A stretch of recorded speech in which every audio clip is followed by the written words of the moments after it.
जी चलो। तो chapter first electric charges and fields एक लेवल तक हम पहुंच गए थे। हमने कुलाम्स लॉ को डिस्कस कर लिया। हम डिस्कस कर रहे थे इलेक्ट्रिक फील्ड को। एक बार थोड़ा सा इलेक्ट्रिक फील्ड को रिकैप करके हम आगे न्यूमेरिकल्स को सॉल्व करेंगे। शायद हमने यहीं छोड़ा था। यस और नो?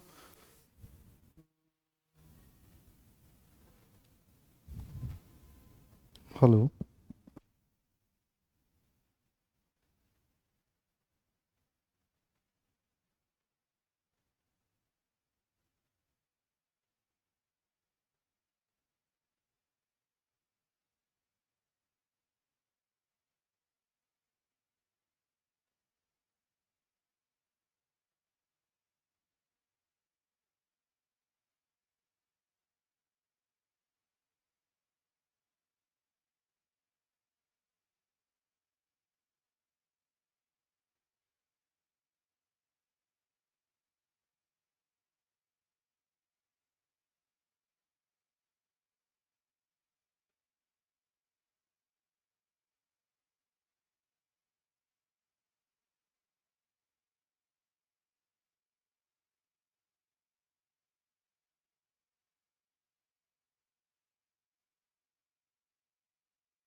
चलो, तो बात कर रहे थे इलेक्ट्रिक फील्ड की। सो इलेक्ट्रिक फील्ड क्या होता है? कोई भी चार्ज दूसरे चार्ज पे फोर्स लगाता है। बट बात यह है कि चार्ज दूसरे चार्ज पे फोर्स लगाए उससे पहले वो अपने चारों तरफ एक रीजन के अंदर ऑलरेडी एक फोर्स को अप्लाई करता रहता है। बस उस रीजन में अगर दूसरा चार्ज एंटर करे तो वो चार्ज फोर्स फील करेगा। Just like as a magnet. एक मैग्नेट है, उस मैग्नेट के पास दूसरी मैग्नेट को लेके जाएंगे, हो सकता है उसको अट्रैक्ट करे, हो सकता है उसको रिपेल करे, डिपेंड करता है कौन सा पॉल है। लेकिन 100% ये बात श्योर है कि मैग्नेट के चारों तरफ का एक पर्टिकुलर रीजन है, उस रीजन के अंदर अगर दूसरा मैग्नेट या कोई और मैग्नेटिक मटेरियल जैसे नीडल वगैरह एंटर करेगा, सो वो उसको क्या करेगा? अट्रैक्ट या तो फिर रिपेल करेगा, यानी कि मैग्नेटिक फोर्स अप्लाई करेगा। सही बात कह रहा हूं? इन सिमिलर मैनर कोई भी चार्ज या कोई ग्रुप ऑफ चार्ज या कॉन्फ़िगरेशन ऑफ चार्ज अपने चारों तरफ एक फील्ड प्रोड्यूस करता है। उस फील्ड के अंदर अगर कोई दूसरा चार्ज एंटर कर जाए तो it experience a force, and that the force जो है उस फोर्स को हम कह सकते हैं वो इलेक्ट्रोस्टैटिक फोर्स है। अब ये जो फील्ड है, इस फील्ड को क्या कहा जाता है? Electric field. इसकी वैल्यू कैसे दी जाती है? इसकी वैल्यू हमने कल डिस्कस किया कि सर कोई भी जगह पर अगर हमें देखना है कि इलेक्ट्रिक फील्ड का वैल्यू कितना है, तो हम कह सकते हैं उस जगह पर अगर कोई यूनिट पॉजिटिव चार्ज रख दिया जाए, वो कितना फोर्स एक्सपीरियंस कर रहा है, that will be the value of electric field. Yes और नो? अगर मैं यहां पर कहूं तो हमें कल देखा था कि इलेक्ट्रिक फील्ड की वैल्यू होती है, अगर चार्ज Q कोई पॉइंट चार्ज है कैपिटल Q, तो सर वो होती है KQ by R square. Sir R क्या है? सर R उसकी डिस्टेंस है Q से। यस और नो? अच्छा, हमने ये भी देखा कि सर ये एक वेक्टर क्वांटिटी है, ऑब्वियसली ये फोर्स है तो वेक्टर क्वांटिटी, तो वेक्टर के लिए हम कह सकते हैं कि सर ये KQ बाय आर स्क्वायर है और यहां आर कैप आ जाएगा। आर कैप का मतलब क्या है कि सर जो भी उसकी पोजीशन है क्यू के रिस्पेक्ट में उस वेक्टर के अलोंग होगा या उसके अलोंग क्या करेगा? फोर्स लगेगा। मैं ये कहना चाहता हूं कि यहां पर अगर कोई पॉजिटिव चार्ज क्यू पड़ा है, यहां पर अगर हम पी पॉइंट पर इलेक्ट्रिक फील्ड देखना चाहते हैं, अगर इसकी P की पोजीशन Q के रिस्पेक्ट में R वेक्टर से दी जा रही है, तो मैं यहां कह सकता हूं कि यहां पर जो इलेक्ट्रिक फील्ड E की वैल्यू होगी वो होगी E vector equals to KQ by R square R cap. अगर ये पॉजिटिव है तो सर ये होगी KQ by R square R cap, अगर नेगेटिव है तो minus KQ by R square R cap, क्योंकि माइनस का मतलब हो जाएगा जिधर R कैप है उसके अपोजिट। यस और नो? जब भी आप वेक्टर को लिखते हैं तब प्लस माइनस लिख सकते हैं, जब आप मैग्नीट्यूड को लिखते हैं तो डजंट नीड टू राइट, यानी प्लस और माइनस। समझ में आई बात? अच्छा, दूसरा पॉइंट हमने कल क्या डिस्कस किया था कि सर अगर किसी पॉइंट पर ऑलरेडी कोई electric field already E establish है, यहां पर ई इलेक्ट्रिक फील्ड ऑलरेडी है, और यहां पर अगर कोई क्यू चार्ज एंटर करता है तो कितना फोर्स एक्सपीरियंस करेगा? तो फोर्स इक्वल्स टू होता है क्यू इंटू ई। यस और नो? यस और no? Sir this is the force F equals to q into e. अगर फोर्स यहां पर चार्ज पॉजिटिव है तो फोर्स और इलेक्ट्रिक फील्ड की डायरेक्शन सेम होगी, और अगर ये नेगेटिव है तो फोर्स इलेक्ट्रिक फील्ड के क्या होगा? अपोजिट। ये भी कल हमने देखा था। अगर हम बात करें इलेक्ट्रिक फील्ड के एसआई यूनिट की तो सर ये थी न्यूटन पर कुलाम और दूसरी थी वोल्ट पर मीटर। ये वो छोटी छोटी चीजें हैं जो पिछले सेशन में हमने डिस्कस करी। मैं इसको एक बार से वापस से रिकैप करते हुए आगे बढ़ रहा हूं। क्लियर? चलिए sir, electric field due to system of charges. मान लीजिए हमने अभी एक पॉइंट चार्ज की वजह से इलेक्ट्रिक फील्ड देखा, अगर मल्टीपल चार्जेस हैं तो क्या होगा? तो चलिए डिस्कस करते हैं। लेट से ये आपका कोई भी कोऑर्डिनेट सिस्टम है, और कोऑर्डिनेट सिस्टम के अंदर आप कह सकते हैं कि आप ये ओरिजिन है O, यहां पर एक चार्ज पड़ा है Q, और यहां पर एक दूसरा चार्ज पड़ा है Q2। ठीक है, ये Q1 है ना, और एक चार्ज और ले लीजिए अपनी मर्जी से, लाइट से ये Q3 है। मैं एक बार सिंपल समझाने के लिए ले रहा हूं। सर इन तीनों का पोजीशन वेक्टर है ना, मैं डिटेल में बता रहा हूं। तो इसका R1 है, इसका R3 है, और इसका कितना है बेटा? R2। ये R3 वेक्टर है सर, इसकी पोजीशन R2 वेक्टर है सर, और इसकी पोजीशन है R1 वेक्टर। नाउ लेट से दिस इज अ पॉइंट, और यहां पर हमें इलेक्ट्रिक फील्ड फाइंड करना। कम ऑन, तो ये है तो एक तरह का फोर्स ही। कैसे फाइंड करेंगे?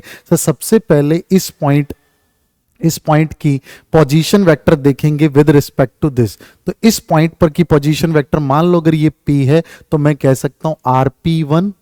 ठीक है, इसी तरीके से मैं यहां से ले लेता हूं इसके रिस्पेक्ट में, तो आप कहेंगे सर ये होगा RP2, 3 है ये, और यहां से क्या होगा सर? यहां से होगा RP2। अरे यस और नो? ये भी वेक्टर, ये भी वेक्टर, ये भी वेक्टर। अब इसकी वजह से इलेक्ट्रिक फील्ड मान लीजिए मैंने उसको E1 कहा। क्या कहा बेटो? E1 कहा, और वो E1 इधर की तरफ है, हो सकता है अंदर की तरफ भी हो, मैं सिर्फ एग्जांपल के लिए कह रहा हूं। तो सर यहां पर इलेक्ट्रिक फील्ड इधर की तरफ है, इसकी वजह से मान लो इलेक्ट्रिक फील्ड इधर की तरफ है, और इसकी वजह से इलेक्ट्रिक फील्ड मान लो इधर की तरफ है। तो ये E1, E2, ये E1 है, ये E3 है, और ये बेटा ये E2 है, और ये कितना है बेटा? E3। तो आपको लगता सर 3 वेक्टर हो गए। अब तीनों का क्या करेंगे? Vector sum. क्या करेंगे? Vector sum. तो आप कह सकते हैं कि जो भी E होगा इलेक्ट्रिक फील्ड, वो सबका क्या होने वाला है सर? वो वेक्टर सम होने वाला है। क्या होने वाला है? Vector sum. यस और नो? ब्रैकेट में वेक्टर सम लिख रहा हूं क्योंकि अक्सर बच्चे ये समझ लेते हैं कि यहां तो प्लस प्लस बता रहे हैं, न्यूमेरिकल में तो सर अलग ही चालू पड़ गए। नहीं, ये प्लस प्लस का मीनिंग है। मैं सिर्फ कहना चाहता हूं कि ये सब वेक्टर सम होने वाला है। बट वेक्टर कैसे करेंगे? पहले इन दोनों का रिजल्टेंट निकालेंगे, फिर वो रिजल्टेंट और E2 का रिजल्टेंट निकालेंगे। कोई दो का रिजल्टेंट निकाल के तीसरे के साथ उसका कॉम्बिनेशन निकाल लेंगे। That will be your final result. ठीक है, सो आप कह सकते हैं इट इज वेक्टर सम। ये क्या होगा? Vector sum of all electric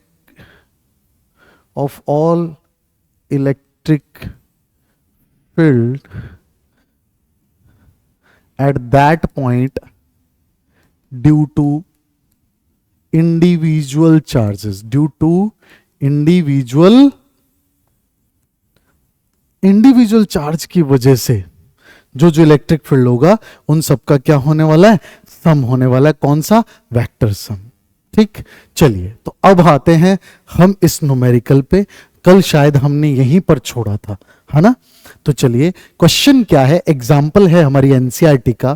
कहता है एक electron falls through a distance of 1.5 centimetre in a uniform electric field of magnitude 2 × 10⁴ newton per coulomb, है ना? इतना इलेक्ट्रिक फील्ड का मैग्नीट्यूड है और ये यूनिफॉर्म है। क्या है बेटा? यूनिफॉर्म है। ठीक है, और कितना फॉल कर रहा है? 1.5 centimetre. Direction of field is reversed keeping its magnitude unchanged and a proton falls. The same distance. आपने डायरेक्शन ऑफ इलेक्ट्रिक फील्ड को चेंज कर दिया सेकंड केस में, और बोलता है कि मैग्नीट्यूड अनचेंज है इलेक्ट्रिक फील्ड का, सारी डायरेक्शन चेंज किया है, और इस बार कौन फॉल कर रहा है? प्रोटॉन। ठीक है, सेम डिस्टेंस पे। Compute the time fall in each case, her case के अंदर कितना टाइम लगेगा। पहले मैं आपको एक चीज बताना चाहता हूं।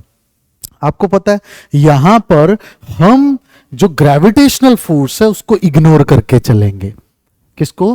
ग्रेविटेशनल फोर्स को हम इग्नोर करेंगे, इस बात को दिमाग में रखना है, क्योंकि बच्चे अक्सर फॉल शब्द देख कर कैसा बोलेंगे कि नहीं, यहां पर जो सिचुएशन आपके सामने है वो कुछ ऐसी है जो आपको दिख भी रही है कि सर यहां पर ये माइनस चार्ज है और यहां पर क्या है? Plus charge. ऊपर की तरफ इलेक्ट्रिक फील्ड है, इधर से ऊपर की तरफ ये है इलेक्ट्रिक फील्ड की डायरेक्शन, और यहां पर एक इलेक्ट्रॉन पड़ा है, इलेक्ट्रॉन नीचे की तरफ फॉल कर रहा है।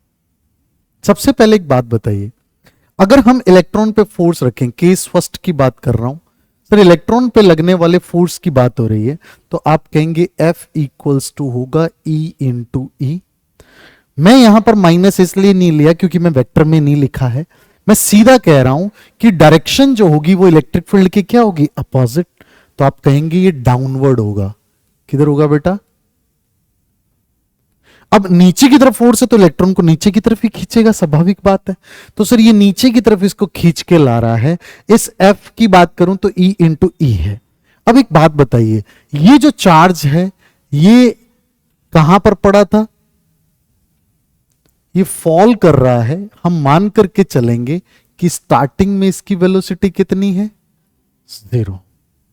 ठीक, 0 वेलोसिटी है।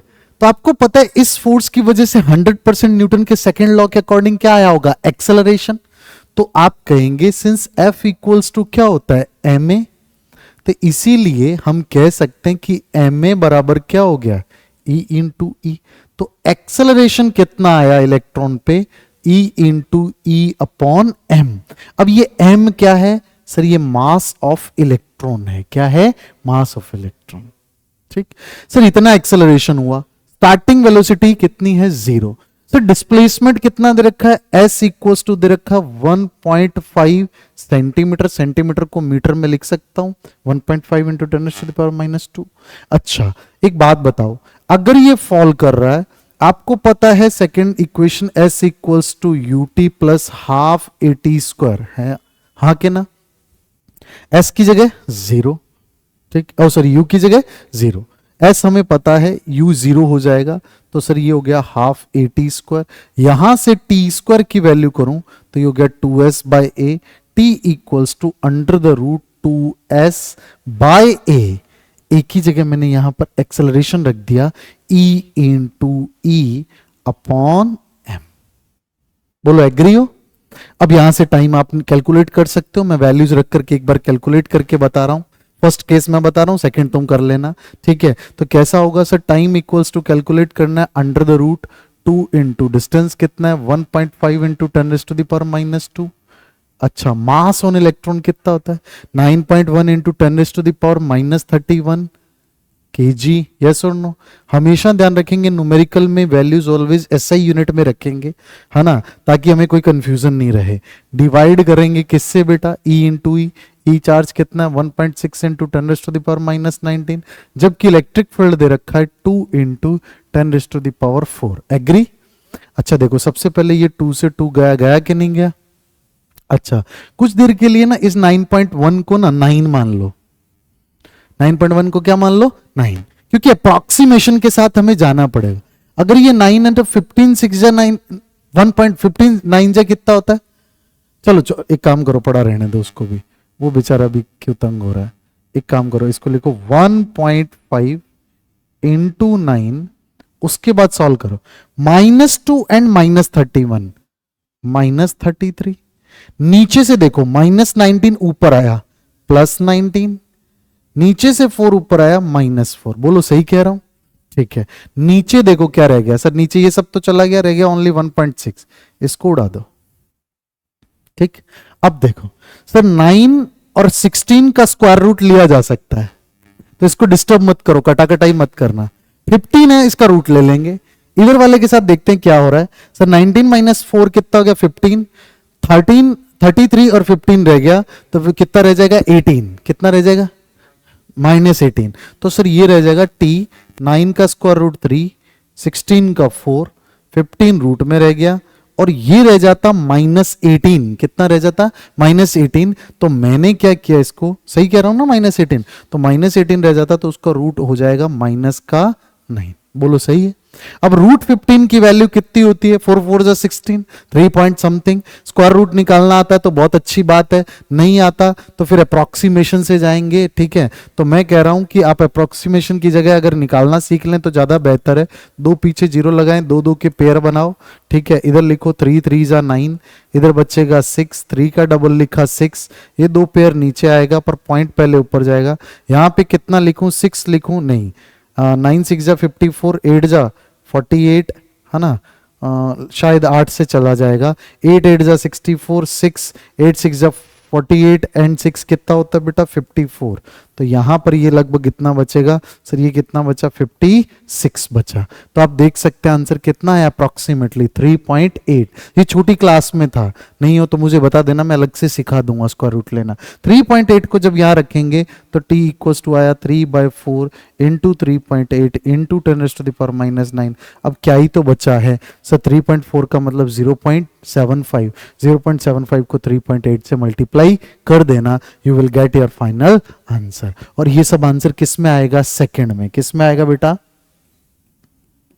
तो you can clearly see that कि भाई था कुछ भी नहीं, बस इतना समझना था कि फोर्स किस डायरेक्शन में लग रहा है, उस फोर्स की वजह से एक्सेलरेट हो रहा है चार्ज, और डिस्प्लेसमेंट उस फोर्स की वजह से 1.5 कर रहा है। कितना टाइम लगेगा, टाइम कैलकुलेट करना है तो ऐसा रिलेशन यूज करना है जिसमें डिस्टेंस भी हो, जिसमें टाइम भी हो। डिस्प्लेसमेंट और टाइम वाला relation S equal to UT plus half AT square है, बिकॉज ये यूनिफॉर्म इलेक्ट्रिक फील्ड है, इसलिए फोर्स भी यूनिफॉर्म है, और फोर्स यूनिफॉर्म है तो एक्सेलरेशन भी यूनिफॉर्म, इसलिए यूनिफॉर्म एक्सेलरेशन वाली इक्वेशन यूज करी। कोई दिक्कत, चलिए आगे बढ़ते हैं। एग्जाम्पल 1.8 के बाद एग्जाम्पल 1.9 पे आ रहे हैं। देखना जरा कितना सिंपल सा क्वेश्चन है। 2 point charges Q1 and Q2, magnitude plus -10⁻8।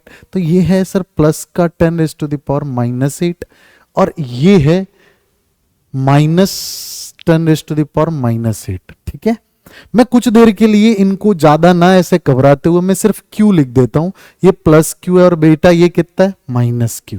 अच्छा, हमसे बोल रहा है कि प्लेस्ड एट 0.1 मीटर, ये आपको शायद दिख रहे होंगे, नहीं दिख रहे तो मैं बता देता हूं, ये है 0.05 मीटर। कितना है 0.05 मीटर, और ये भी कितना है 0.05 मीटर।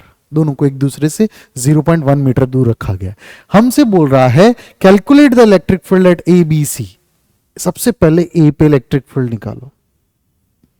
अच्छा सोचो सर, ये जो -Q चार्ज है ना, ये इस ए पॉइंट पर इलेक्ट्रिक फील्ड प्रोड्यूस करेगा, लेकिन अपनी तरफ डायरेक्टेड रहेगा। एग्री? अरे हाँ के ना भाई, ठीक है। तो आप कहोगे सर इलेक्ट्रिक फील्ड तो रहेगा पर इधर की तरफ रहेगा, किसकी वजह से, ये इस Q2 की वजह से, इसलिए मैं इसको E2 लिख दूं, मुझे लगता है आपको कोई प्रॉब्लम नहीं होगी। वेक्टर के साथ लिखा है इधर की तरफ। अगर मैं E2 का मैग्नीट्यूड देखूं तो मैं कह सकता हूं कि सर ये होगा KQ बाय, इस डिस्टेंस को कुछ देर के लिए मैं A कह रहा हूं, तो ये हो जाएगा QQ बाय A स्क्वायर। बोलो एग्री?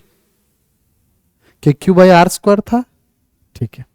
अब Q1 यहां इलेक्ट्रिक फील्ड जो प्रोड्यूस करेगा वो क्या होगा सर, क्योंकि ये पॉजिटिव चार्ज है तो ये भी अपने से अवे प्रोड्यूस करेगा, तो मतलब मैं ये कह सकता हूं कि सर ये इलेक्ट्रिक फील्ड भी इधर की तरफ होगा, और इसकी वैल्यू को मैं लिख रहा हूं E1। एग्री?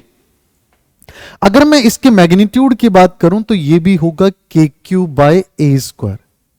मतलब दो सेम, क्योंकि ये सेम डिस्टेंस है, मैग्नीट्यूड दोनों का सेम है, दोनों इलेक्ट्रिक फील्ड सेम डायरेक्शन में है, और मैग्नीट्यूड क्या है, सेम। तो आपको नहीं लगता कि सर नेट इलेक्ट्रिक फील्ड जो भी होगा ए पे, उसको मैं लिख रहा हूं EA, और वो होगा sir E1 plus E2 magnitude wise, और डायरेक्टेड भी किधर होगा, टूवर्ड्स Q2। किधर होगा, टूवर्ड्स Q2। आप कह सकते हो कि टूवर्ड्स तो आप इसको कैलकुलेट करेंगे E1 और E2, के क्यू बाई ए स्क्वायर, के क्यू बाई ए स्क्वायर कितना हो गया बेटा, 2 क्यू बाई ए स्क्वायर। के की वैल्यू रख दो, क्यू की वैल्यू रख दो, ए की वैल्यू रख दो, you will get your final answer. रख दूं या फिर कैलकुलेट कर लोगे, कोई दिक्कत नहीं है। रखूं, कहां था, देख नहीं रहा था, कहीं और था। देख कुछ भी नहीं, ये समझ आया कि नहीं आया, आ गया ना। देख ऐसा समझ, अगर नहीं समझ आया तो इधर जागता रहे और इधर देख कि ये क्यू है, ये माइनस क्यू है, बीच का कोई पॉइंट है, इधर से ए है, इधर से ए है।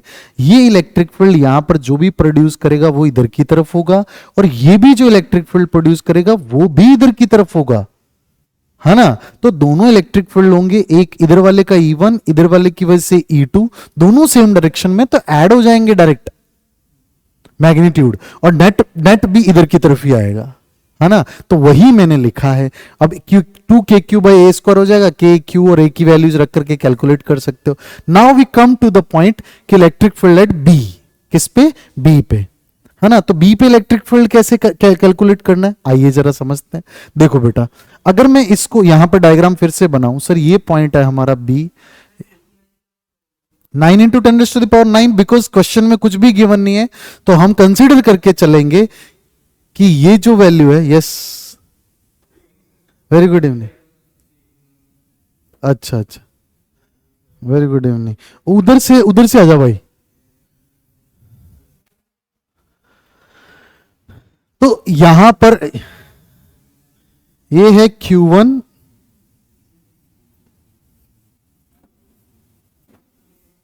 ये है Q2, ठीक है। तो भाई इधर देख ले जरा, हाँ चलो। तो भाई यहां पर हमें इलेक्ट्रिक फील्ड निकालना है,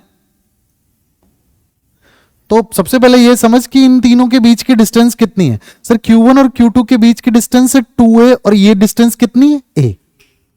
थोड़ा सा पार्ट आगे चल रहा है, थोड़ा कॉप अप करना, ठीक है, और आराम से सहजता से, कुछ प्रॉब्लम हो तो क्वेश्चन पूछ लेना, ठीक है। तो समझ कि सबसे पहले Q1 यहां इलेक्ट्रिक फील्ड प्रोड्यूस करेगा। अब Q1 जो है, इसका मैग्नीट्यूड जो है वो Q है और पोलैरिटी पॉजिटिव है, और जबकि Q2 जो है ये मैग्नीट्यूड वाइज Q ही है बट इसका नेगेटिव है। तो कहने का मतलब जो Q1 इलेक्ट्रिक फील्ड यहां प्रोड्यूस करेगा वो होगा वही इधर की तरफ, सही कह रहा हूं। और ये जो इलेक्ट्रिक फील्ड है इसको मैंने कुछ देर के लिए लिख दिया E1, और ये इधर की तरफ होगा, एग्री। अच्छा, मैं E1 के मैग्नीट्यूड पे चलता हूं, तो सर E1 का मैग्नीट्यूड होगा के क्यू बाय ए स्क्वायर, बोलो एग्री हो कि नहीं हो, ठीक है। अब Q2 यहां पर जो इलेक्ट्रिक फील्ड प्रोड्यूस करेगा ना, वो अपनी तरफ अट्रैक्ट करेगा, और उसका मैग्नीट्यूड कितना होगा वो हम देखते हैं। बट सबसे पहले उसकी डायरेक्शन सर इधर की तरफ रहने वाली है, और ये हम कह सकते हैं कि इधर की तरफ एक इलेक्ट्रिक फील्ड होगा, दैट इज E2, और इस E2 का जो मैग्नीट्यूड होने वाला है, सर देखो ये A और 2A कितना डिस्टेंस हो गया, 3A, तो ये हो जाएगा के क्यू बाय 3A का square, that means 9A square, बोलो सही है। अब देखते हुए ये देख कि ये इलेक्ट्रिक फील्ड जो है वो के क्यू बाई ए स्क्वायर है, जबकि ये भाई के क्यू बाई 9A स्क्वायर है। स्वाभाविक सी बात है, इसमें 9 से डिवाइड हो रहा है, छोटा है। इधर लगने वाला फोर्स, इधर लगने वाला फोर्स छोटा है, उधर लगने वाला फोर्स बड़ा है, तो दो फोर्स अपोजिट लग रहे, तो बड़े में से छोटा घटेगा, ठीक। और रिजल्टेंट किधर आएगा, जिधर बड़ा लग रहा है। तो भाई जो ई नेट आएगा ना, जिसको मैं ई बी कह रहा हूं कुछ देर के लिए, वो मैं कह सकता हूं कि वो होगा E1 माइनस E2, और वो होगा के क्यू बाय ए स्क्वायर माइनस के क्यू बाय 9A स्क्वायर। जब आप इनमें से कॉमन ले लोगे तो ये आएगा के क्यू बाय ए स्क्वायर कॉमन, 1 माइनस 1 बाय 9, और आप सब मेरे से अच्छे से जानते हैं 8 बाय 9 के क्यू बाय ए स्क्वायर, ठीक। और इसकी डायरेक्शन किधर रहेगी, directed away from B, B से बाहर की तरफ रहेगा, ठीक है, समझ आ रहा है भाई, ठीक। तो this is the electric field. अब आप के क्यू बाई ए स्क्वायर की वैल्यू यहां पर ऑलरेडी कैलकुलेट करके आए होंगे, सो दैट्स वाई आपको कोई तकलीफ नहीं होने वाली, 8 बाई 9 से मल्टीप्लाई करना है, कर लेगा, कोई प्रॉब्लम नहीं। अब आओ पॉइंट सी पे, ठीक है, सी पॉइंट पर इलेक्ट्रिक फील्ड जो है उसको यहां डिस्कस करते हैं। तो हम देखें तो सर ये पहला ये पॉइंट है हमारा सी, यहां पर हमने चार्ज रखा दैट इज प्लस क्यू, और यहां पर हमने चार्ज रखा दैट इज माइनस क्यू, और हमने ये भी देखा कि सर इसकी यहां से डिस्टेंस है कितनी, सर ये थी 2a। देखो जरा, ये 0.05 0.05 ये 2a, तो ये भी 2 है, क्योंकि ये भी 0.1 है, ये भी 0.1, ये भी 0.1, 0.1 को हमने क्या लिखा है 2a। तो आप कहेंगे ठीक है कि सर ये 2a है और ये भी डिस्टेंस कितनी है बेटू, सर ये भी 2 है। तो भाई सिंपल सी बात है, ये इलेक्ट्रिक फील्ड किधर लगाएगा। एक काम कर, इसको भी कंप्लीट कर ही दे, ये बेचारा नाराज हो जाएगा, बोलेगा मेरे को भी बना ही देते ना, मैंने क्या बिगाड़ा, ये भी 2 है, इक्विलेटरल ट्रायंगल हो गया। चलो सबसे पहले इधर समझो, ये इलेक्ट्रिक फील्ड अपने से दूर लगाएगा, किधर लगाएगा, अपने से दूर, अपने से अवे लगाएगा, इसका वैल्यू है E1। सही कह रहा हूं, ठीक। मैग्नीट्यूड कितना होगा सर, E1 इक्वल्स टू होने वाला है KQ by A square, 2A square है क्या है बेटा, तो ये हो जाएगा 4A स्क्वायर। किधर अवे लग रहा है, दिख रहा है हमें, फिर बात करेंगे। ये किधर लगाएगा सर, अपनी तरफ लगाएगा, नेगेटिव चार्ज अपनी तरफ खींचता है, सो ये लगाएगा इधर की तरफ, और इसको मैंने कह दिया E2 वेक्टर। अब भाई E2 का मैग्नीट्यूड कितना है सर, ये भी KQ बाय 4A स्क्वायर, बोलो सही कहा। अब दो फोर्स हैं, दोनों इक्वल हैं, इलेक्ट्रिक फील्ड मतलब फोर्स ही होता है, ठीक है। तो ये दोनों फोर्स इक्वल हैं, तो मैंने क्या बताया था, जब दो फोर्स इक्वल हो तो रिजल्टेंट उनके बीच के एंगल का एंगल बाइसेक्टर होता है। तो मैंने ये जब बात बताई तो आप इसको कैसे सॉल्व करेंगे ध्यान सुनना, अक्सर बच्चों को नहीं आता, अगर 11th में अच्छे से चीजों को प्रैक्टिस कर रखा है तो आता होगा। आप सबसे पहले इसके पैरेलल एक लाइन खींचें, फिर आप यहां से उसके पैरेलल एक लाइन खींचें, जहां पर ये मेट करे इधर की तरफ क्या आएगा सर, ये पैरेललोग्राम हो गया, और नेट हमारा इधर की तरफ होगा। इन दोनों का रिजल्टेंट वेक्टर किधर की तरफ होगा, इधर की तरफ, इसको हमने कहा EC वेक्टर। और मैंने क्या कहा कि सर अगर ये जितना भी एंगल था इसका ये हाफ बनाएगा, तो समझना सर ये एंगल तीनों साइडें बराबर हैं, तो मैंने छोटी क्लास में पढ़ा कि ये इक्विलेटरल ट्रायंगल है। अगर ये 60-60-60 है ना, तो ये बाहर का 120 होगा, और अगर ये 120 था ना तो ये वाला कितना होगा 60। दो तरीके हैं इसको कैलकुलेट करने के, दोनों एक्सप्लेन कर रहा हूं मैं। सबसे पहला तरीका कि सर EC का मैग्नीट्यूड हमने निकालना सीखा था, मैग्नीट्यूड कैसे, E1 का स्क्वायर प्लस E2 का square plus 2E1 E2 cos 120, हाँ के ना सर। हमने रिजल्टेंट निकाला, A वेक्टर और B वेक्टर दो हैं तो उनके बीच का रिजल्टेंट होता है R, रूट में लिखते हैं A square plus B square plus 2AB cos theta, theta A और B के बीच का एंगल, या E1 और E2 के बीच का एंगल कितना 120, cos 120 होता है -1/2, है ना, ठीक है। तो यहां पर E1 और E2 के मैग्नीट्यूड मुझे सेम दिख रहे हैं, आपको भी दिख रहे हैं, ठीक है। तो मैं कुछ देर के लिए इनके मैग्नीट्यूड्स को एक E कह दूं, क्या कह दूं E, तो आप कह सकते हो सर EC इक्वल्स टू हो जाएगा E square plus E square plus 2E square cos 120 -1/2, और -1/2 का मतलब इस 2 को 2 खा गया, ये E square minus E square से कट गया, E स्क्वायर का रूट कितना आया E।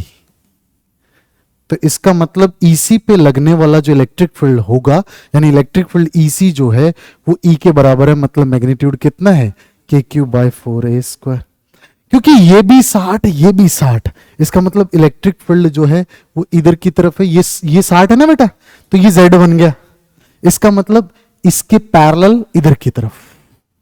अरे यस और नो, तो आप कहेंगे parallel to Q2 minus Q, यानी Q1 टू Q2, है ना, Q1 से Q2 के पैरेलल होगा, लेकिन C पे इधर की तरफ होगा। आप डायग्राम में शो करेंगे तो कुछ नहीं, कोई तकलीफ नहीं है। या फिर आप यूं भी कह सकते हैं कि ये एंगल कितने डिग्री है 60 डिग्री। कोई डाउट, कोई डाउट, हाँ जी समझ आया, है ना। तो कुछ नहीं है, ये वेक्टर फॉर्म है, ठीक है। आपको हो सकता है बहुत कम आया हो, स्कूल में पढ़ लिया क्या, ठीक है, चलो ये 24 का क्वेश्चन है ना, बहुत सिंपल क्वेश्चन है ये भी, 2024 का। The two charged particle P and Q having the same charge but different mass MP and MQ start from rest and traveled equal distance in uniform electric field E in time TP and TQ. Question समझो, एक मास है, एक charge particle है P, अच्छा उसके ऊपर जो भी चार्ज है उतना ही चार्ज किस पे है, Q पे। मैं मान लेता हूं let P and Q both have small q charge. दोनों पे कितना चार्ज है बेटा, स्मॉल q, ठीक है। दोनों का, इसका मास है mp, तो p की बात करें तो सर p का चार्ज है q, मास है mp, टाइम लगा tp, और इसने डिस्टेंस कवर किया s, और इलेक्ट्रिक फील्ड कितना था E। क्वेश्चन को पढ़ो फिर से, जब तक क्वेश्चन नहीं समझ आए। ये क्या कह रहा है कि दो पार्टिकल है P और Q, दोनों का same charge, electric field same है, मान लो यहां इलेक्ट्रिक फील्ड है, एक चार्ज P एक Q, इस पे चार्ज अलग है, सेम दोनों पे, इसका मास अलग है, इसका मास अलग है, दोनों सेम डिस्टेंस ट्रेवल करते हैं, पर दोनों को ट्रैवल करने के लिए अलग अलग टाइम लग रहा है, एक को TP लग रहा है, एक को, तो हमें पूछ रहा है टीपी और टीक्यू का रेशियो बताओ।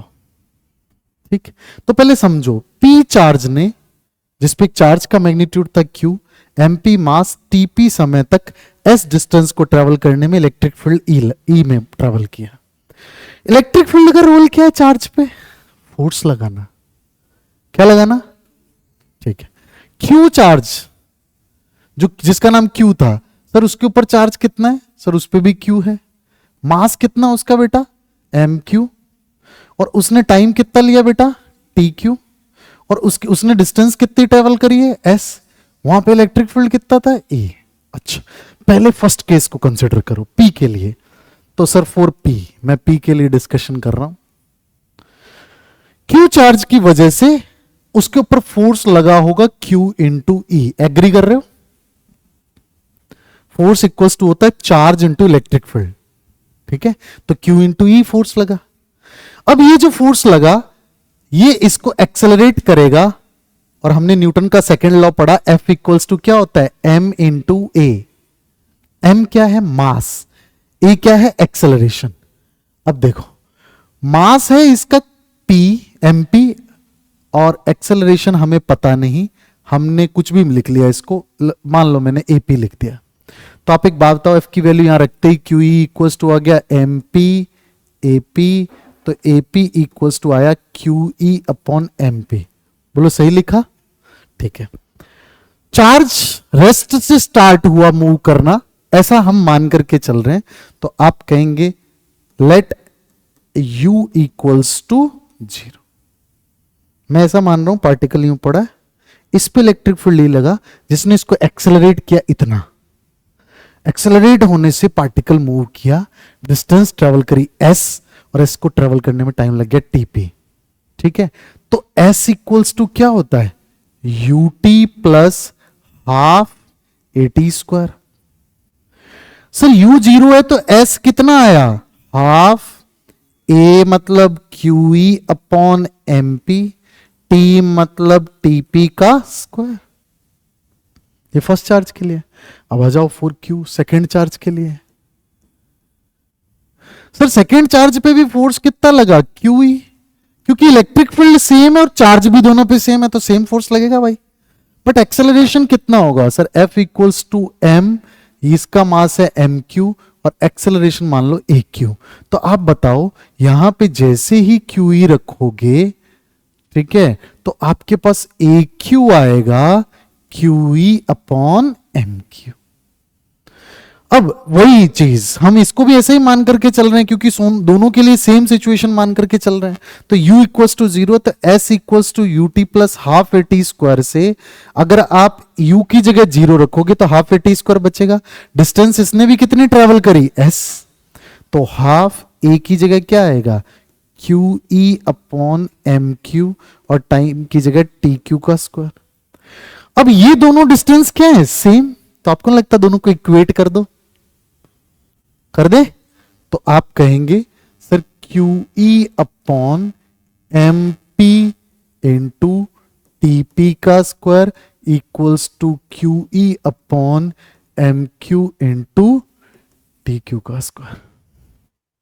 चलो क्यू ई से भाई क्यू ई उड़ गया, हमें टीपी बाई टी क्यू चाहिए था, टीपी के स्क्वायर के डिवाइड में टी क्यू ले आओ, तो टीपी का स्क्वायर अपॉन टी क्यू का स्क्वायर इक्वल्स टू आया M P by M Q, तो ये आया टीपी बाय टी क्यू का common square is equals to M P by M Q. ये जो स्क्वायर है, ये मेरा भाई जो स्क्वायर है, इस स्क्वायर को कुछ देर के लिए उड़ाएंगे तो सर इधर आएगा स्क्वायर रूट। गेटिंग? तो अब 2024 के पेपर में देखोगे तो ये एमसीक्यू में था क्वेश्चन, ठीक है। So it's not that much easy, but इतना मुश्किल भी नहीं है, सिंपल चीजें हैं, है ना। अगर आप प्रैक्टिस में हैं तो आसान है, प्रैक्टिस नहीं है तो मुश्किल है, ठीक है। तो घर पे जाकर के ऐसे क्वेश्चनों पे काम करना है। यहां पर मेन फोकस क्या रह रहा है, अगर हम इलेक्ट्रोस्टैटिक्स के पॉइंट ऑफ व्यू से देखें तो बस इतना रह रहा है कि F equals to Q E force लग रहा है और वो एक्सेलरेट कर रहा है। बाकी अगर आप देखेंगे तो वही काइनेमेटिक्स की इक्वेशन लग रही है, S equals to U T plus half A T square, जो हमने 11th में सीखी, क्योंकि यहां डिस्टेंस दे रखा है, टाइम दे रखा है और स्टार्टिंग में u इक्वल्स टू 0 है, तो इसका हमने यूज कर लिया, दोनों सेम थे तो इक्वेट करके आंसर निकाल लिया। Moving to the next question, ठीक है। नेक्स्ट क्वेश्चन ये 2023 में आया हुआ है, बहुत सिंपल क्वेश्चन है, बहुत सिंपल, ठीक है। आई विल शेयर विद, ये सब मैं शेयर कर दूंगा, ठीक है। अगर आप सब अपने अपने नंबर से हाई भी लिख के भेजेंगे, मैं ये क्वेश्चन सब शेयर कर दूंगा, ठीक है। So the magnitude of electric field due to point charge object at distance 4 meter is 9 Newton per coulomb. एक बार फिर से, magnitude of electric field due to a point charge object at a distance of 4 meter is 9. एक कोई object, एक कोई charge है, point charge, इससे 4 metre की डिस्टेंस पे इलेक्ट्रिक फील्ड की वैल्यू है 9 न्यूटन पर कूलम, ठीक।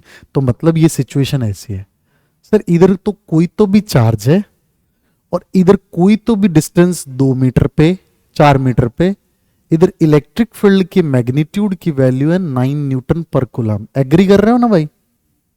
एक बात बताओ, अगर मैं क्यू चार्ज, सिंस यहां पर F electric field is equal to होगा के क्यू बाय, अगर मैं स्मॉल क्यू है तो फॉर्मूला होता है के क्यू बाय आर स्क्वायर, होता है कि नहीं होता?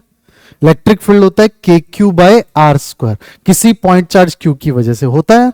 तो बताओ यहां पर मैं अगर आर की जगह 4 रखूं और ई की जगह 9 रखूं, 9 इक्वल्स टू के क्यू अपॉन आर की जगह 4, 4 4 जा 16, तो के क्यू इक्वल्स टू कितना आया?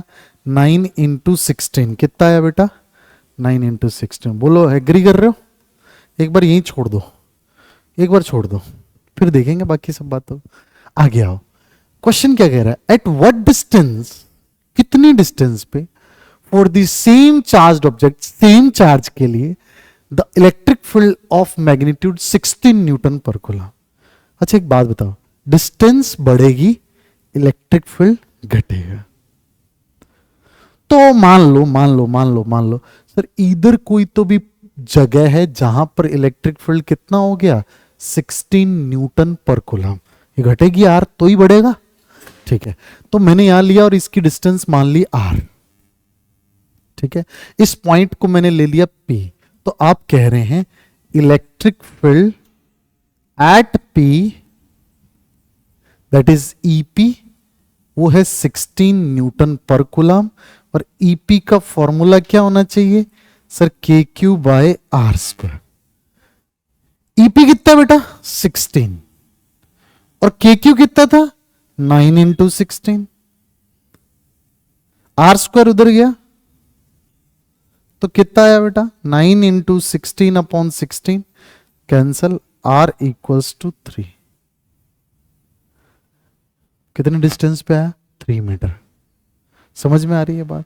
तो यहां पर आप सिंपल तरीके से, और भी आसान हो सकता है, अगर आप प्रैक्टिस करें तो आपको और ज्यादा फील सही से आने लगेगा कि सर अगर इसकी वजह से यहां पर 9 है, ठीक है, के की वैल्यूज मत रख देना, कि कई बच्चे शुरुआत में के की वैल्यू रख करके यहां कैलकुलेट करने बैठ जाते क्यों, तो फिर वो और ज्यादा बल्कि हो जाता है। वैल्यू रखनी पड़ी, मान लो अपने को आइडिया नहीं है तो लास्ट में रखेंगे ना, लास्ट में कैलकुलेट करते हुए लास्ट में वैल्यूज को प्लेस कर देंगे, ठीक है। तो शुरुआत में ही अपने जौहर नहीं दिखा देने के कि मेरे को टेबल आती है, मल्टीप्लीकेशन आते हैं, फिर उससे क्या होता है कभी कभार कैलकुलेशन बहुत बल्कि बन जाता है। कैलकुलेशन को लास्ट तक घसीट लो, ठीक है, फिर उसके बाद परफॉर्म करो, ठीक है। So this was the question in 2023। Next 21-22 का क्वेश्चन है असर्शन रीजन। बहुत आसान। अ negative charge in electric field moves along the direction of electric field. क्या ये स्टेटमेंट सही है? देखो मैं तुम दोनों को बता रहा हूं, देखो F बराबर होता है वेक्टर फॉर्म में, क्योंकि फोर्स एक वेक्टर क्वांटिटी है, ये होता है Q इंटू E। देखना जरा, अगर Q पॉजिटिव है, इफ Q इज पॉजिटिव, तो क्लियर दिख रहा है F and E are in same direction. सही कह रहा हूं भाई? क्योंकि F और Q E दोनों सेम डायरेक्शन में होंगे। वेक्टर का मतलब है जिधर E वेक्टर है उधर ही F है। मतलब ये मैं कहना चाहता हूं कि मान लो इधर इलेक्ट्रिक फील्ड ऐसा है, ऐसा है, तुमने इधर कोई पॉजिटिव चार्ज प्रोटॉन रख दिया। क्या रख दिया? अब ये प्रोटॉन जो है ना भाई साहब, ये इलेक्ट्रिक फील्ड की डायरेक्शन में फोर्स फील करेगा। समझ में आई बात? इसको धक्का इलेक्ट्रिक फील्ड की डायरेक्शन में लगेगा। बट अगर मैं ये कह दूं कि F इक्वल्स टू ये नेगेटिव चार्ज होता, तो यह माइनस आ जाता भाई, और माइनस का मतलब है इलेक्ट्रिक फील्ड और फोर्स क्या हो गए, अपोजिट। तो इसका मतलब if Q is negative, force and electric field are opposite in direction. Electric field और फोर्स अपोजिट होंगे, इलेक्ट्रिक फील्ड तो ऑलरेडी रहेगा, तो फोर्स किधर लगेगा, अपोजिट। मतलब इसी के अंदर अगर यहां पे तुम इलेक्ट्रॉन रख दोगे ना, तो इलेक्ट्रॉन भाई इधर की तरफ फोर्स फील करेगा। अरे समझे क्या? है ना? इलेक्ट्रॉन जो है वो फोर्स इलेक्ट्रिक फील्ड के अपोजिट डायरेक्शन में फील करेगा, क्योंकि वो नेगेटिव चार्ज है। तो इसी के ऊपर से क्वेश्चन बना हुआ है, a negative charge in electric field move along the direction of electric field, ना it move opposite to the direction of electric field. तो सबसे पहले असर्शन रॉन्ग हो गया। अब रीजन पे भी आ जाओ। On a negative charge a force act in the direction of electric field, भाई opposite to the direction of electric field. So assertion and reason both statements are wrong. Is it clear? चलिए आगे बढ़ते हैं, ठीक है। और आगे है 2024 का एक और क्वेश्चन। इलेक्ट्रिक फील्ड से जुड़े हुए जो भी हमें आए ना, बस उनको फिनिश करना है हमें, ठीक है।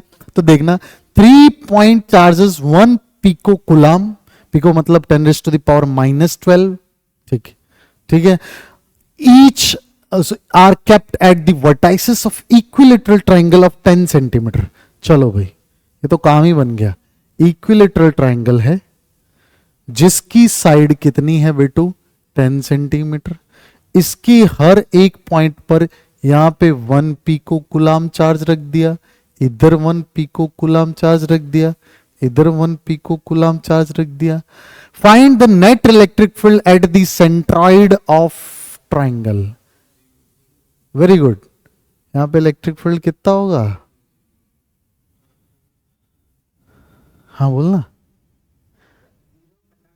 हाँ, पूरा नहीं प्रूव करना पड़ेगा। अगर आप तरीके से उसको लिख देते हैं ऐसा कि sir from each vertices centroid is equally distant and the force applied by each या फिर electric field due to each is if E1 E2 E3, मान लो मैं इसको बता देता हूं कैसे होगा, ठीक है। आप कहेंगे since centroid is equidistant from each vertices, therefore magnitude of electric field due to each charge will be same. Charge क्या होने वाला है और उसकी वैल्यू कितनी होगी भाई, E इक्वल्स टू, अगर मैं इस डिस्टेंस को इस डायग्राम के अंदर शो कर दूं A से कुछ देर के लिए, घबराना मत क्यों A लिखा, तो आप कहोगे सर E इक्वल्स टू हो जाएगा KQ by A square, Q equals to लिख देना 1 पिको कूलम। ठीक है, अब देखो, अब ये चार्ज है, पहले मैं यहां बता देता हूं सर, अगर ये मैं पॉजिटिव चार्ज मान के चलूं तो पहले वाला ना वो नीचे लगाएगा, ये वाला इधर लगाएगा, ये वाला, तीनों की वैल्यू क्या है सेम, तो आप यहां पे लिख देना एक इधर लगाएगा, एक इधर लगाएगा, एक इधर लगाएगा। अरे सही है ना, तो फिर लिख देना कि भाई ये 120 है, ये भी कितना है 120 है, ये भी कितना है 120 है। अगर इसकी वैल्यू E, इसकी वैल्यू E, इसकी वैल्यू भी E, ठीक है, तो अब देखो ये 120 पे दो इक्वल है, तो इनका आप पैरेललोग्राम बना करके बता दो इसको कि भाई देख यहां पे इसे पैरेललोग्राम बनेगा। अरे समझे, और ये पैरेललोग्राम से अगर तुम देखोगे तो यहां पर इलेक्ट्रिक फील्ड इधर की तरफ आएगा, तो आप कह सकते हो ये जो है ना, इसको मैंने ई नेट कहा, तो सर ई नेट मत कहो, E12 कह दो, क्या कह दो E12, तो आप कह दोगे E12 जो होगा वो मैग्नीट्यूड में किसके इक्वल होगा, E, है ना। कैसे निकाला भाई, तुम दोनों ध्यान देना, सर E12 इक्वल्स टू होने वाला है under the root E square plus 2E square cos 120, याद आया, थोड़ी देर पहले करके आए थे, तो -122 E स्क्वायर से E स्क्वायर कट जाएगा, तो E12 क्या आ जाएगा बेटा मैग्नीट्यूड में E, और मैंने पहले ही बता दिया अगर दोनों सेम है तो ये बाइसेक्ट करेगा, मतलब ये 60 और ये भी, तो sir E12 is exactly opposite to the E, so E12 is opposite to E, है ना, and equal in magnitude, hence net electric field, भाई दोनों एक दूसरे के अपोजिट है तो एक दूसरे को उड़ा देंगे, तो नेट इलेक्ट्रिक फील्ड कितना होगा 0।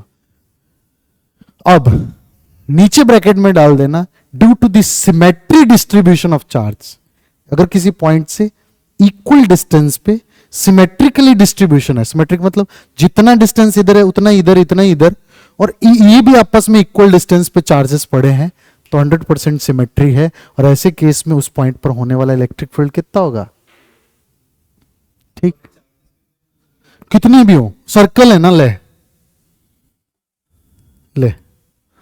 बेस्ट एग्जांपल यही है ना, सारे सर्कल के ऊपर यहां positive positive positive positive positive, इस चैप्टर के एंड में अपने प्रूव भी करेंगे इस चीज को, गॉस लॉ से,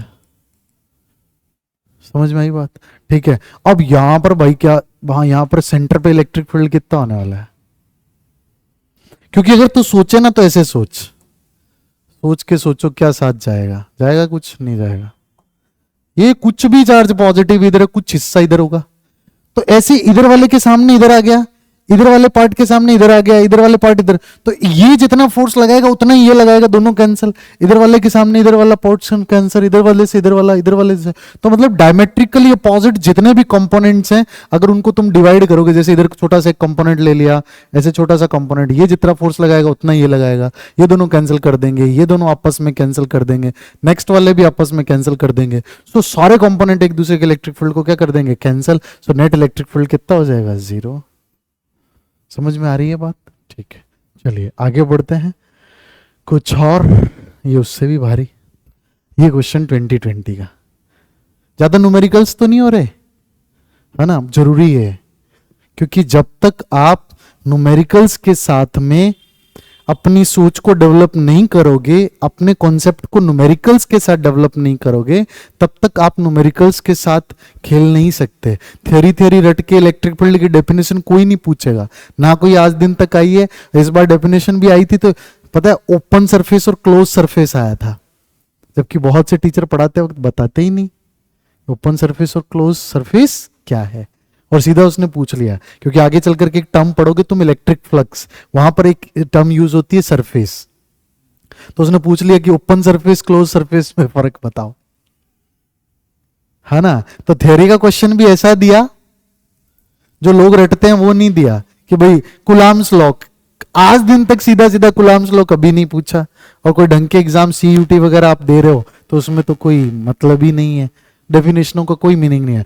definition is just to understand कि भाई एक्चुअल में ये चीज है क्या, समझ में आ रही है बात। तो वो चीज है, ठीक है। तो इसलिए थोड़ा सा ध्यान दो, अगर ऐसा बोरिंग लगे तो बोल देना, ब्रेक ले लेंगे, ठीक है। A particle of charge 2 microcoulomb and mass 1.6 gram is moving with a velocity 4 I cap meter per second at, अच्छा क्या कह रहा है, 2 माइक्रोकुलाम का एक चार्ज है जिसका मास 1.6 ग्राम है, 4 आई कैप का मतलब है 4 मीटर पर second along the x axis जा रहा है। मतलब अगर मैं मेरी तरीके से विजुलाइज करूं, क्योंकि आई और जे दो ही दे रखे हैं, मैं सिर्फ विजुलाइजेशन करा रहा हूं, इसलिए थोड़ा सा हो सकता है अपने को टाइम ज्यादा लगे। सो ये कह रहा है कि भाई ये अगर एक्स है ये वाई है, तो इधर पड़ा हुआ एक पड़ा है कि क्या है, ये 2 माइक्रोकुलाम चार्ज है जिसका मास है 1.6 ग्राम, वो इधर की तरफ मूव कर रहा है, इधर की तरफ कितनी स्पीड से बेटा, 4 मीटर पर सेकेंड। पहला सवाल। दूसरी चीज, और ये एंटर किया एट टी इक्वल्स टू 0, ये एंटर किया कहां पर, in a region having electric field E 18 i cap plus 16 j cap. इसका मतलब, इसका मीनिंग क्या है, पहले इसको समझो। इसका मीनिंग है कि एक्स एक्सिस के अलोंग इलेक्ट्रिक फील्ड की वैल्यू है 80 न्यूटन पर कूलम, जबकि वाई एक्सिस के अलोंग इलेक्ट्रिक फील्ड की वैल्यू है E Y equals to 16 newton per coulomb. बोलो बात समझ आई। तो हमसे कह रहा है कि जब t इक्वल्स टू 5 होगा तब उस पार्टिकल की वेलोसिटी क्या होगी। तो हम इसको दो कंपोनेंट में बांट के ही पढ़ेंगे, एक पहले अलोंग एक्स एक्सिस फिर अलोंग वाई एक्सिस। तो मैं एक्स एक्सिस को लेकर के चल रहा हूं कि एक्स एक्सिस के अलोंग क्या सीन है, ठीक। जब वो एंटर किया तब उसकी वेलोसिटी है 4 मीटर पर सेकेंड, तो मैं कह सकता हूं sir U X equals to है 4 मीटर पर सेकेंड। चार्ज एंटर किया, ठीक सर। इस डायरेक्शन के अंदर वो जब एंटर किया तब उसका मास तो 1.6 ही है, तो मास ठीक है, लेकिन उसके ऊपर फोर्स कितना लगा सर, इस डायरेक्शन में जब एंटर किया वहां पर इलेक्ट्रिक फील्ड की वैल्यू है ई x equals to 80 newton per coulomb. इसकी वजह से लगने वाला फोर्स कितना हो जाएगा, F equals to Q into E. X के अलोंग जो फोर्स लगेगा Q इंटू ई एक्स लगेगा, इधर उतना ही फोर्स लगेगा ना जितना इलेक्ट्रिक फील्ड है। तो आप Fx आप समझो कि Fx इक्वल्स टू मैं कह सकता हूं M a x,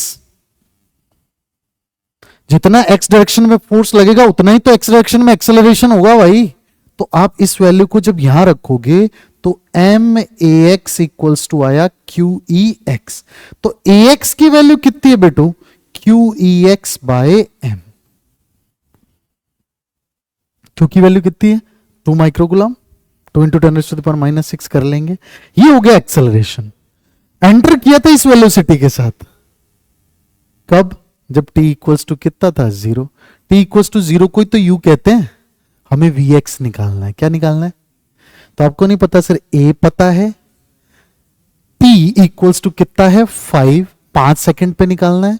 so since v equals to होता है u प्लस 80, तो हम कहेंगे Vx equals to U X plus A X T.